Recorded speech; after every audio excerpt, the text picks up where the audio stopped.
Venus in Leo now? Have I got good news here? Yes, you do. Venus planet of love is changing signs, going from Cancer into Leo. So I will get to Leo in a second, but for Cancers, it means money, money, money, money, money. More money at the end of their month. It means money falling out of the sky on them. It means getting the raise, the promotion, the increase, but it's more money at the end of their month. For Leos, Venus is in their sign for the first time in 14 months, and it means love comes back to Leos. And they haven't really been feeling the love so much lately, but literally this week with Venus entering their sign, they feel the love all the way across the board. They feel it in personal relationships. They feel it professionally. If you're single, you're a Leo, you'll attract someone. If you're married and you're a Leo, you find the passion returning to your relationship, which is always something cool to heat up those hot summer nights. Boogity, boogity, boogity. Oh, well. So for Virgos, not so much. This is love behind the scenes. Venus in the 12th house is love where you have to give a little bit more than you get. And Virgos have to be careful that what they hide from other people, they also hide from themselves. So, and sometimes that can lead to inappropriate relationships, and sometimes it can lead to very appropriate relationships. Depends on how they've lived their life. For Libras, in their 11th house of hopes, wishes, goals, and objectives, single Libras can find someone inside their own social circle. Attached Libras find that their dance cart is filled with lots of things to do that are a lot of fun, and reaching hopes, wishes, goals, and objectives for the Libra. For Scorpios, 10th house of career and public standing, and they have really been struggling professionally.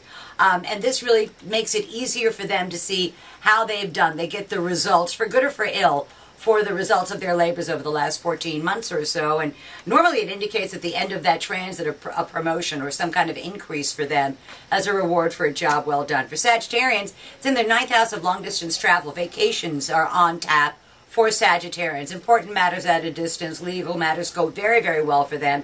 And Sagittarians need to know they do their best begging in person. And if you're going to beg for mercy, in person is the way to do it.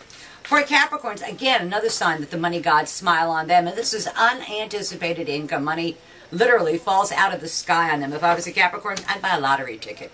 I really would, because their finances finally look up for the first time in probably 8 or 9 months or so.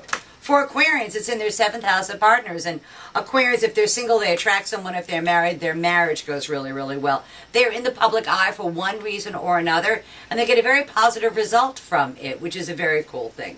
For Pisces, it's in their 6th house of work, and they've been really struggling with work issues. And that all straightens out. Whatever obstacle that had been in the Leo's way, in the Pisces way, gets out of their way. And they get help from their male colleagues rather than their female colleagues. For Aries, they just want to have fun. Once every 14 months, Venus goes into their 5th house of love affairs, sports, amusements, pleasures, children of the mind, and it's a very creative and a very fertile time for Aries. If they're single, it's a good time to start a new romance. Maybe not necessarily marriage, but definitely something that's very, very romantic and very, very fun for them to do.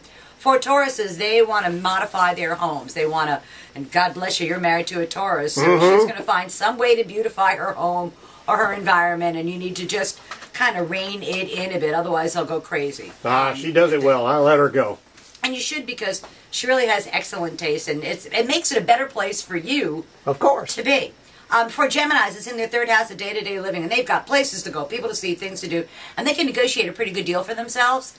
And they get an opportunity to expand what it is they do for their day-to-day living. They don't have to work harder, they work smarter, but they reach a broader audience one way or the other. And they also get the opportunity to combine a little bit of business with pleasure, with maybe a continuing education class at a resort someplace cool. So Venus in Leo is good for all of us, and I'm happy it's happening during the summer. Me too. Sounds good. Like it. Always a pleasure. See you next week. See you next week.